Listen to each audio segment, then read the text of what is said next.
Everyone, तो मैं एक बहुत ही इंपॉर्टेंट टॉपिक कवर करने लगी हूँ हेपेटाइटिस बी की लैब डायग्नोस्टिक्स का, जो हर दफा सिनेरियो बना के देते हैं और आप लोग उसको गलत कर देते हैं 99% of times.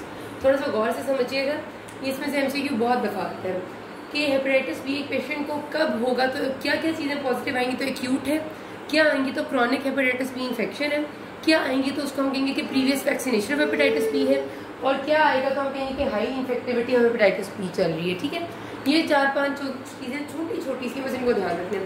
Hepatitis B surface antigen को हम ऐसे डिनोट करते हैं HBsAg। ठीक है, हेपेटाइटिस बी सरफेस एंटीजन हमेशा एक एमसीक्यू आता है कि सबसे पहली चीज हेपेटाइटिस बी होने के बाद क्या ब्लड में अपीयर होती है, तो वो ये है hepatitis B surface antigen first to appear. ठीक है, एक ये आपका एमसीक्यू हो गया।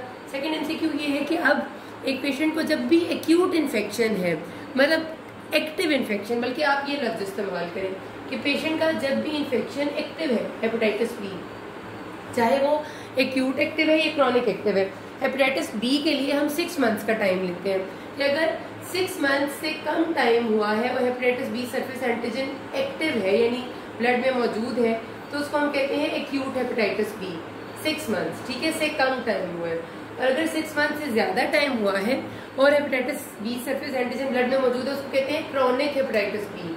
लेकिन दोनों सूरतों में एक्यूट हेपेटाइटिस बी हो या chronic hepatitis B, hepatitis B active है। ठीक है, ये याद रखिएगा, जब आपका hepatitis B surface antigen blood में मौजूद है तब तक इसका साइन है एक्टिव इन्फेक्शन का। एक्यूट होगा 6 मंथ से कम टाइम में, क्रॉनिक एक्टिव इन्फेक्शन होगा क्रॉनिक एक्टिव। ठीक है, जब 6 मंथ से ज्यादा टाइम होगा। अगली चीज है एंटी-HBs। एंटी-HBs is the word use for hepatitis B surface antibody. ठीक है, क्या है हेपेटाइटिस बी सरफेस, एंटी का लफ्ज जब भी आ जाए तो एंटीबॉडी है। Hepatitis B surface antibody, hepatitis B surface antibody हमेशा तब होगी जब पेशेंट इन्फेक्शन क्लियर कर चुका होगा, चाहे वो ये अकेले, मतलब मिक्स चीजों की बात नहीं करी। एंटी-HBs अगर अकेले पॉजिटिव है, मिक्स की बात में करेंगे, तो इसका मतलब है कि पेशेंट का इन्फेक्शन क्लियर हो गया, या वो पीछे किसी इन्फेक्शन हुआ था, पहले कभी हुआ था और ठीक हो गया, लेकिन प्रीवियस इन्फेक्टेड था, अब बिल्कुल ठीक है। ठीक है, अब ठीक है, या फिर प्रीवियसली इम्यूनाइज्ड था। अगर इम्यूनाइजेशन भी करेंगे आप किसी पेशेंट की, तो भी उसकी बॉडी में एंटी-HBs बन जाएगा। एक्टिव इन्फेक्शन में अकेला एंटी-HBs कभी भी नहीं होता। हेपेटाइटिस बी एंटीबॉडी हमेशा प्रीवियस किसी इन्फेक्शन की जो ठीक हो चुका है या प्रीवियस इम्यूनाइजेशन को डिनोट करता है। ठीक है, अब एंटी-HBc, एंटी-HBc जो है वो ये जहन में रखिएगा, IgM भी होती है, IgG भी होती है, ये भी एंटीबॉडी है।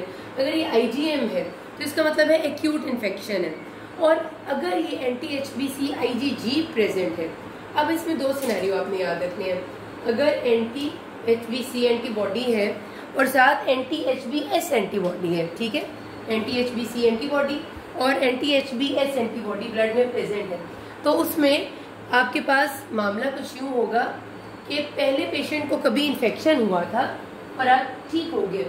एंटी-HBc एंटीबॉडी जो है वो इम्यूनाइजेशन से नहीं आती, यानी अगर आपने वैक्सीन लगवाई है तो vaccine doesn't gives this antibody. ठीक है, वैक्सीन से सिर्फ HBs आती है, तो वैक्सीनेशन ठीक, वैक्सीनेशन के रिजल्ट में उसकी एंटीबॉडी पॉजिटिव है या प्रीवियस इन्फेक्शन के, इस बात का अंदाजा आप लगाते हैं HBc के होने से। ठीक है, अगर बॉडी में ब्लड में, दोबारा गौर से सुने, HBc प्लस HBs है, तो इसका मतलब है कि पहले इन्फेक्शन हुआ था और ठीक हो चुका है। अगर बॉडी में सिर्फ एंटी-HBs है तो इसका मतलब है पहले वैक्सीन लगी थी। ये इन दोनों में डिफरेंस करने का तरीका हो गया। अब अगर वो कहते हैं कि हेपेटाइटिस बी सरफेस एंटीजन है और साथ HBc IgG है, इसका मतलब है कि क्रॉनिक इन्फेक्शन चल रहा है, HBc की IgG बन चुकी है, पहले से इन्फेक्टेड है, दोबारा इन्फेक्शन हो गया और साथ सरफेस एंटीजन भी पॉजिटिव आ गया। ठीक है, और अगर वो कहते हैं हेपेटाइटिस बी सी IgM है और हेपेटाइटिस बी सरफेस एंटीजन है, इसका मतलब है एक्यूट इन्फेक्शन हेपेटाइटिस बी का चल रहा है। ठीक है, आप मेरी बातों को समझ रहे हैं होपफुली कि अगर दोबारा मैं आपको बताती हूँ, एंटी-HBc IgM है, जिसका मतलब है IgM एंटीबॉडी हमेशा जल्दी आती है, और साथ हेपेटाइटिस बी सरफेस एंटीजन है, इसका मतलब है एक्यूट एक्टिव हेपेटाइटिस बी है। ठीक है, दूसरी तरफ हमारे पास एंटी-HBc IgG है और साथ हेपेटाइटिस बी सरफेस एंटीजन, इसका मतलब है क्रॉनिक हेपेटाइटिस बी इन्फेक्शन चल रहा है। अब ये क्या चीज़ आखिरी रहेगी, हेपेटाइटिस बी ई एंटीबॉडी इसको कहते हैं, ठीक है। तो हेपेटाइटिस बी ई एंटीबॉडी जो है वो ऐसे भी डिनोट करते हैं, anti-HBE, और इसका हेपेटाइटिस बी ई एंटीजन भी होता है ऐसे। हेपेटाइटिस बी ई एंटीजन ज्यादातर आता है, ये एक मार्कर ऑफ इन्फेक्टिविटी है। जिस बी पेशेंट में ये पॉजिटिव होगा इसका मतलब है कि वो हाईली इन्फेक्शियस है और दूसरों को ट्रांसमिट कर सकता है।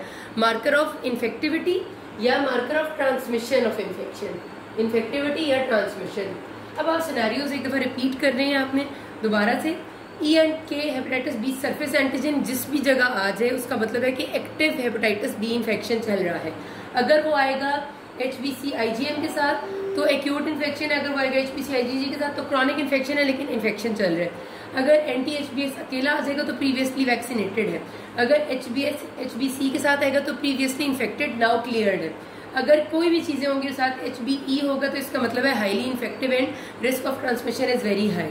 This all, if you have any query you can ask me. Thank you.